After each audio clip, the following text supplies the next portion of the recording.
legendary Eve. She just sold off publishing rights. The transaction was an 8-figure deal in the ballpark of between 25 to $50 million. If I had to guess, I would have been like maybe 5 to 10 million. No disrespect to her. Eve has sold 37 million records. I stand corrected. People that say music isn't worth anything, but yet tech keeps stepping up and buying these catalogs. DIY. DIYers, of course, I am joined here once again with Moni from Chilling with Moni. Make sure you go ahead and subscribe. How you doing?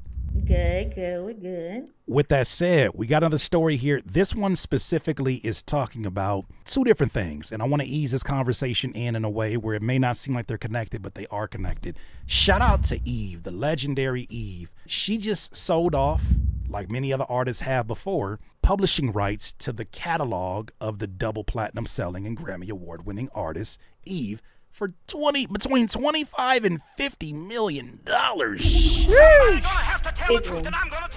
Get your money, Eve. That's all I'm looking for. Get your money. Now, when artists see things like this, like myself, we think about the value of our music ultimately. And then when others see this, they may even get discouraged. But before we get to the reason why, I want to get more to the details of her selling her rights to a company called Iconoclast in an 8-figure deal. So it says that according to a press release issued by the company today, Iconoclast, it has acquired the publishing rights to the catalog of double platinum selling and Grammy award winning hip hop artist Eve.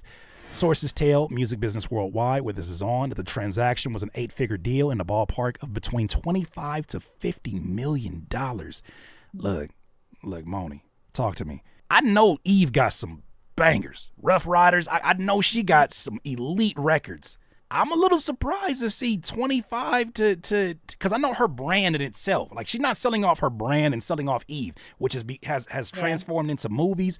But musically, even with the songs that we know how challenging it was, even for her being, a woman in this industry. 25 to 50 mil is that's you crazy. Think that's not enough, or no?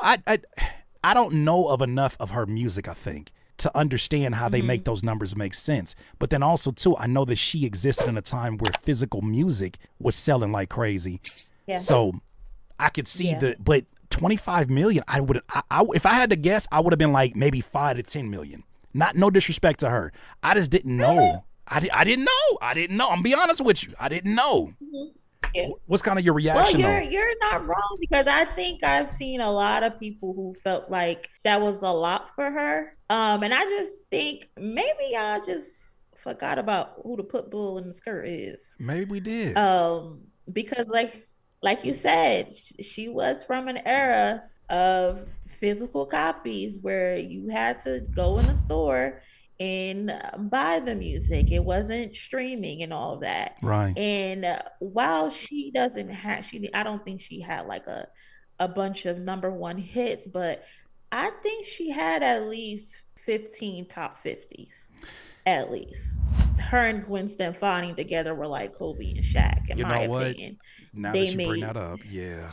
They made hits together. I think it was only like 2 or 3, but they were still big hits. I think Let Me Blow Your Mind went like number 2. She had Gangsta Lovin' with Alicia Keys, that also went number 2. Okay. Eve has sold 37 million records. I stand corrected. I think she didn't get enough, personally. Really? What number would you have kind of predicted? So they estimate 25 to 50. Okay, right. I can feel good if she got the 50. I can say that. I can feel good if she got the 50. 10 million, I think that would be a slap in the face for Eve. Well, one question I have, because I'm thinking of folks from that time period who kind of like opened the doors and what they did musically. I'm like, Nicki Minaj, what was Nicki Minaj deal? Wasn't it like something like 250 million or something crazy? I'm not 100% sure, but I remember Lil Wayne sold her and Drake's catalog for like a blunt and $10. So she was included. Okay, so Nicki Minaj music was included in the sale of Young Money. If she did it again, I'm not sure, but I know he gave Drake and Nicki's catalog up for pennies. The last time I saw it, and that was because he was in some legal trouble. Crazy.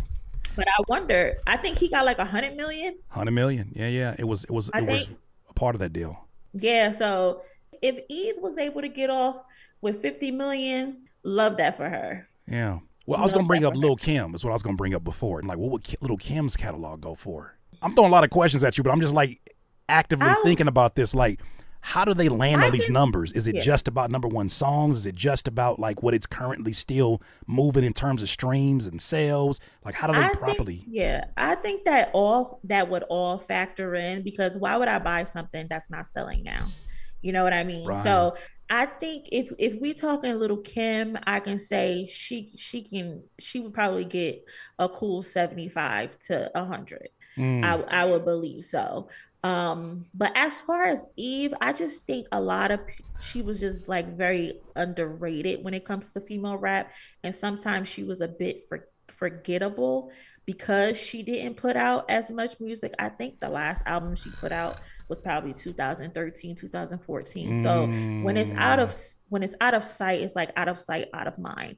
So mhm. you don't remember the contributions. But Eve is worth the 25, 50 million if it is what she got because Eve was a force. She was. She was going toe to toe with she was going to toe with DMX, the locks. As you know how Like difficult that she is as a label mate. Like you see how many artists yeah.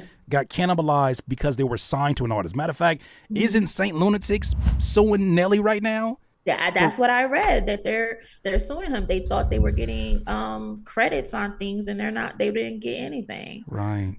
It But and this whole yeah. thing is not about pocket watching, by the way. On my channel, Yeah. we not Moni too. Like we're not about pocket watching. It's just about trying to establish, first of all, the conversation around the value of music. I think it's really interesting how there's narratives that are being pushed by very powerful entities, powerful companies, and people that say music isn't worth anything. But Mhm. yet tech keeps stepping up and buying these catalogs for not pennies, not Yeah. 0.003 times 100. They're buying these for millions, and it has to make me believe that a part of that might be because of their relationships with licensing companies and licensing Yeah. opportunities. They can get music straight into the video games. They get music straight into commercials and things like that. Like when I heard Montel Jordan, this is how we do it in insurance commercials and all these different things. I'm Hmm. like, okay, you guys have those relationships, so you're gonna make your money back there. That's one aspect. But then also too, when I think about the way that they're using or utilizing AI and trying to use the music to train a future AI female rapper, perhaps. Listen, I'm glad you brought that up because I was literally just talking about this on my Twitter. There was a video of Krishan. She's saying how she wants to go into, I guess, gospel rap. Mm-hmm. And she did like a preview of a song, like a snippet of what her song would sound like. And here comes Timbaland, who's been pushing AI. We all know Timbaland to be an amazing producer, has Sure. some of the best records, but he's been pushing AI music as of late. And so he took that small clip of Krishan humming a piece of what her song would sound like, and he put it into an AI generator and created an entire song. And when I'm listening to it, I'm like, it's a great song. It sounds really good, but it's like, that's scary. What are If we you can doing? take 5 letters, 5 words from her and replicate her voice and make a whole song from it. I came across this video with Krishan Rock and Jamal Bradley, and it was so touching. Like the end of her video where she was singing, I had this idea that I wanted to get out, so I took this video. Yahweh, there's only one way and it's God's way. Took my baby to get blessed and they said it's for clout. I'ma do my best for me and mine, that's from here on out. Trying to change my life, but all these demons keep attacking me. Ran back to my ex, the world saying it's toxicity. And I put it into Timbo Suno, Jarvis Suno, and we came up with something like this. Yahweh, there's only one way, and it's God's way. Took my baby to get blessed and they say it's the cloud. I'ma do my best for me and mine, that's from here on out. Trying to change my life, but all these demons keep attacking me. Ran back to my ex, the world saying it's toxicity. But they don't know he blessed me with my only son. That's why it's hard to let him go, but now I think I'm done. what are we about to do with music? And you know what? Maybe that is the ultimate connection that I'm thinking of between this story, right? Because shout out to Eve. This is, I am no way trying to belittle her contributions. I just was thinking in terms of the way that music is viewed and the way that music is talked about, even with having these hit songs. I think about, Gwen Stefani being a part of that. We just had a conversation about gatekeeping. And I think the conclusion I had is that gatekeeping starts at home, right? It starts at home base, where wherever you are congregating to create your hip hop music, your hip hop, media events, whatever it is. If that is the case, I think there's a larger conversation that we got to have, to where for some people, you love this culture, you love hip hop, and you don't really desire to be famous from it, but it is the way that you express yourself. I think we need to have a larger conversation about the idea of, should we always monetize our music? I'm a big supporter of DIY culture, is monetize your music is valuable, all that good stuff. But should we be monetizing our hobbies? And should we even be sharing it if that's not part of what we want to do? Because look at how these companies are chomping at the bit trying to get your music to train its music. Gatekeeping starts at home. With that said, though, I got a few clips here, man. Shout out to my guy. He used to go by Bad Luck. Bad Luck, man. He goes by Good Luck now, man. Going through a lot of transformations. But for those, you got to really be a West Coast head to really understand the legendary contributions of this brother right here as an artist himself. He was on a song with Problem, Like What? He also wrote for Snoop Dogg. Snoop Dogg, I Wanna Rock, right? He actually made a pivot, and he said the pivot that he made was when he had a conversation with someone that said to him, sometimes it's not a good thing to monetize your hobby. I want to gear this towards music creators. This interview is from 4 years ago. Shout out to Homegrown Radio. And then he did an updated video that I want to react to. Then we're going to do some stories of people who have took this advice and let you draw your own conclusions. So for me to, like you said, a lot of people knew me as an artist, being a rap artist out here. I talked to one of my good brothers, actually one of my co-hosts of my podcast, about Drew, and he actually summed it up for me, what I had been feeling for some years since my last project. Mm-hmm. And what it is, which is kind of ill what he said, it kind of messed me up.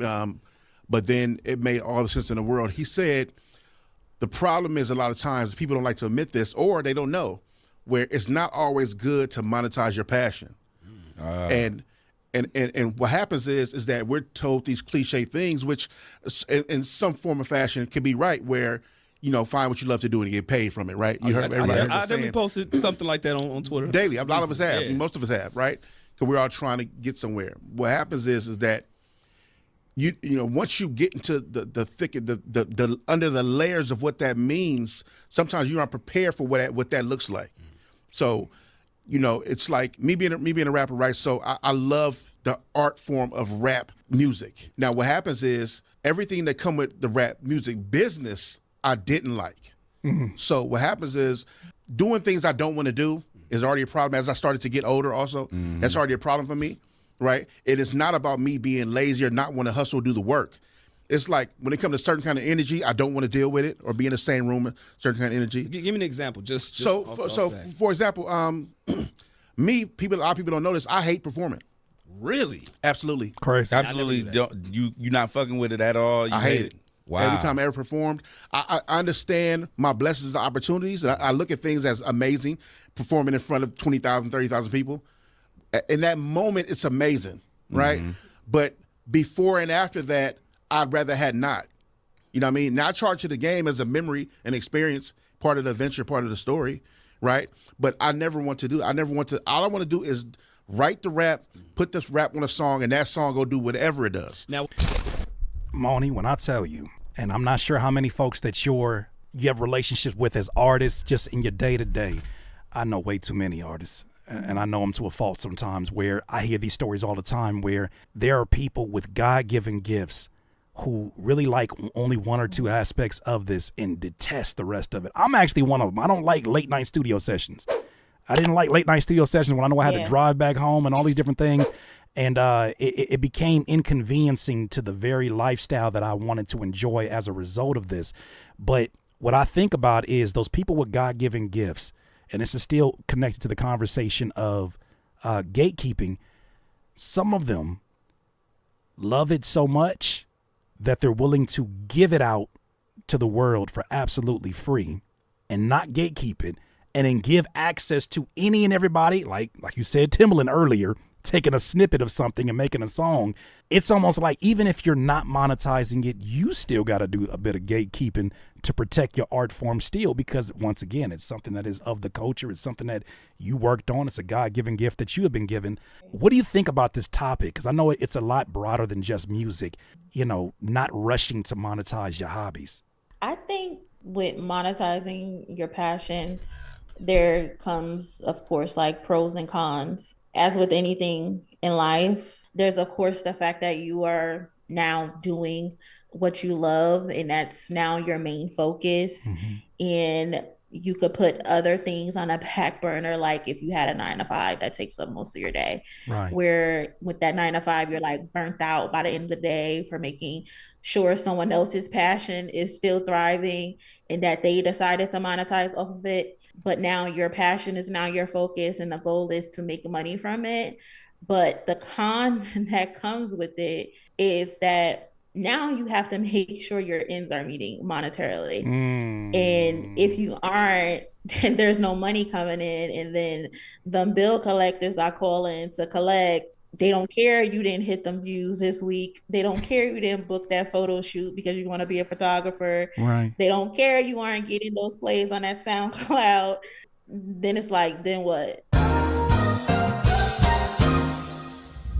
What's good with you DIYers, YouTube fam, and of course, independent artists alike? I got some really exciting news that I want to share with you. As many of you know, over the last 10 months, I have been doing some deep diving into going direct to consumer as an independent artist. And after reacting to so many different stories and having my own experiences, I've learned a lot over these last 10 months, and I would love to share it with you on my new Patreon for Curtis King TV. By joining the DIY community, you'll get early access to exclusive videos from this YouTube, free downloads, live Zoom calls, and even private Discord chats with me and the DIY community. Plus, independent artists, there are resources, tutorials, and so much more to help you level up your independent music career. So whether you're here for my content, for my music, or just to level up your own music career, I assure you this Patreon is for you. Head over to patreon.com/Curtis King TV, and let's continue to show them what is possible independently. It's no longer fun for you. Like, I used to love this. Now it's not fun. It's no longer exciting. There's no more enjoyment in it. So there's like no passion, and it can become a chore. Basically, like what it sounds like he's saying. I love to make the music, but when it's time to get up there and perform, I don't want to do that shit. It's a chore. Is there anything? and then Yeah, I was going to ask you, is there anything when it comes to content creation that you kind of feel that way with YouTube? Because it's a lot of stuff I don't be liking about this thing. Like sometimes coming up with these headlines, I'll be like, it's like, does this sound right? First of all, is YouTube gonna ding me if I make this opening sentence my title of my video? Am I gonna get yellow mark for this? Oh my gosh. So it's like, and then me, like, I try to, of course, like when I'm getting my roundup for my stories or whatever, I try to make sure I put like bullets and points, and I'm like, I don't feel like doing this shit. Yeah. I don't want to make the bullets and points. But you care. You can't help it. but I care. But I care to present the story right to the cousins. Right. And I don't want to give them no false information, and then they're running back and telling somebody else something, and they're like, "Well, where you get that from, Moni?" So we got to find our way through it. I also want to end it with this video here. Definitely go subscribe to my guy's channel. I'm going to share the video here in the chat. But I think this is an important conversation, because one thing that I don't think is talked about enough, especially in hip hop, is and I'm noticing that as I'm approaching 40, right? So in January, I'll turn 40. And I know some of y'all are sick of hearing that, but I'm saying it because I'm recognizing my responsibility at this point in time, especially black men that are coming out of hip hop. We feel like we have to live up to a title. I'm a rapper. I'm this, I'm this, I'm this, I'm this. And if we detach from it, then it's like, well, who am I in this new era?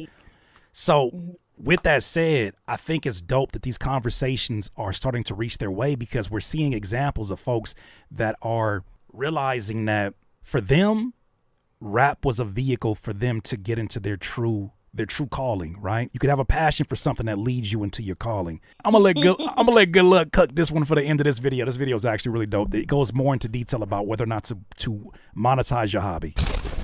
Message. For those of you who don't know, I'm also a musician and songwriter. I've been both the majority of my life.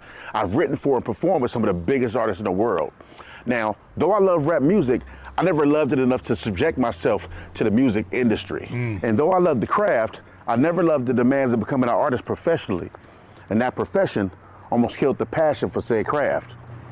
Okay, for example, let's say you love to cook, right? And when you're cooking, you're the happiest. In your spare time, you cook for family and friends, and your payment at that point is your friends ranting and raving about how good your food is. Then someone comes along with the idea that you should sell your food, you know, sell plates or promote on social media and whatnot. Good news is you're now making money hand over fist. Bad news, the demand is killing you. The joy is being misplaced with marketing and business tactics. You are now sacrificing quality for quantity. See, some of the things we may do that are passion fueled are often that because they don't operate under the same restraints as like a type of trade or a skill at a job you may use. With me not having that, there was a huge hole in the fun part of it all. You see, when I was doing it for free, I was having the time of my life. There was no script or plan to make this type of song, or you need a club song or a heartfelt joint or whatever. I used to let the music take me to a place where I just created. Numbers didn't shape my music at all. There was no people around that had say-so on what I recorded. You know, and this is what scares me about my love for photography. I could turn this into a business with clients and schedules and budgets and whatnot, but will it feel better than how I feel just walking around taking pictures, viewing the world how I see it? Will it feel as good to me knowing that I don't have to rush and do hundreds of edits for some unrealistic return? Probably not. This is something that I think a lot of people don't experience until they get on the other side of things, and I think we can end on this note right here because I don't know how this. Well, maybe this relates to when you got your education in journalism, then you got the opportunity where you're working with the magazine and you're transitioning to these different places. Was there ever a time where this thing that you were so revved up about that you said, I want to go to school for this, I want to spend my time with this is what Moni's gonna do?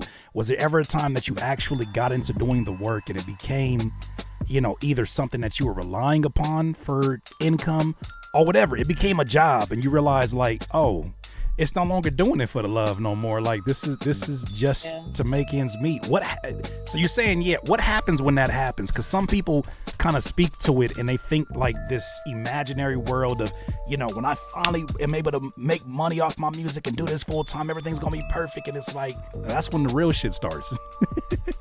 Right, exactly. Now, me personally, I've never experienced it, or I don't feel like I experienced it. Maybe I have. Because like I told you, I've contributed to other small magazines and then I branched out on my own. I used to have another page. That page got like 40K followers on Instagram and I just like abandoned it. Wow. And it's because it low-key kind of did become draining. Like it wasn't fun covering the topics, I guess. So yeah, I have experienced that before. I don't know why I'm saying I haven't. And I think it was from a standpoint of me trying to be PC. Is it PC? Or yeah, PC. Yeah. Politically correct. Whereas with chilling with Moni, I can just I can give you the story. I can give you it in the proper function and proper way, but I can still have fun with it and play with it. You know, so now it's like I'm more comfortable doing it because before I was just giving you cookie cutter. Let me ask you this, and this is kind of a relation to it because a lot of folks are bringing up this word in the chat right now, burnout.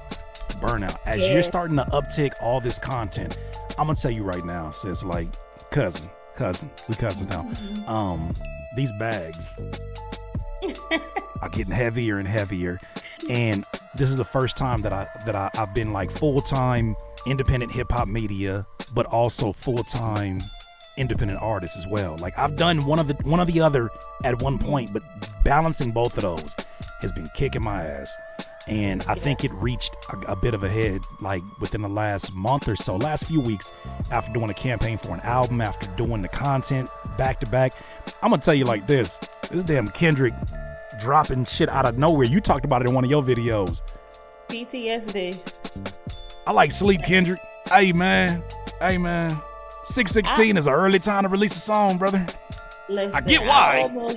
I almost messaged Dave Free and said, give me a heads up. I know I ain't nobody, but give me a heads up. Like, come on, bro.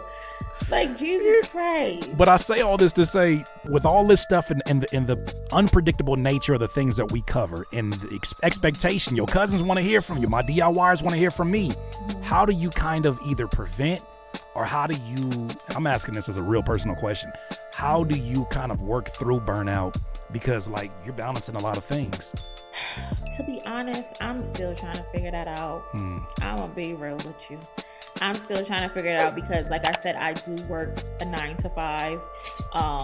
And I reveal to you what I do. And it's a lot of research, it's a lot of numbers, it's a lot of making decisions on is this legit or is it just a routine, you know, without seeing what it is that I actually do. After I'm done with that, I gotta prepare my stories because I want to give the cousins the real. And I don't want to just present them like I don't want to just write down topics and just go off the dome and then it's like you say something and they're in the comments like Moni, that ain't right. Oh, because they will call you out. They were gonna call me all the time. Yeah, for sure. Okay, they will tell you especially if you're talking about somebody they like. Yeah. Okay, they will get you together. So it's like I have to find time to decompress from work and from this. Sure. But I am enjoying this, so it's not as hard. But I was telling my cousins in the Discord, I'm like, I gotta get a schedule. Like, you come on here every Thursday, right? Yeah. Me, I just be winging this shit. Hey, you know what? I be tempted sometimes though, because sometimes I'll be like, Listen, I need to cover this right now. I'll be looking at I look at the homie Justin. Justin is right up there. All right, and I'm like, nah. I think that as much as we're talking about in this conversation, we've talked about gatekeeping for hip hop. I think you got to gatekeep for your energy too. You got to gatekeep for your sanity as well, right? Because I know that we both agree when we talk about the amount of love and the amount of like information and energy that we want to give out to the people that support us.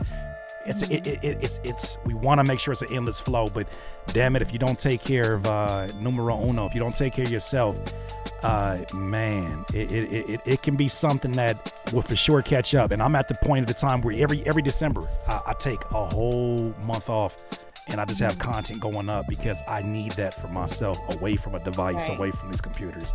But I need to adopt that. I mean, I'm still growing. I'm not even there yet.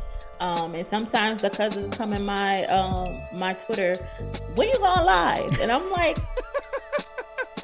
okay. When I get familiar with something called sleep, how about I get to sleep first? Listen, and I'm like, I'm not even the hot stuff right now. I'm still growing, and y'all demanding me to do stuff already.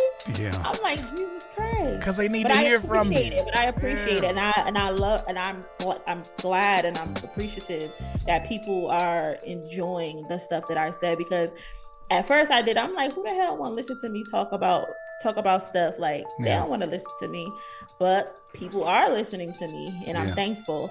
But it's just so funny when I get those messages like, when the hell you going live? You ain't been live in 3 days. What the hell is you doing over there? Now look. At least you're not sharing. At least you're not sharing new music. And the first thing that people be popping in there, you gonna react to that new Kendrick's on that drop? What about this promotion that I just put up for this new song? Right? Can you enjoy this? Can I? What?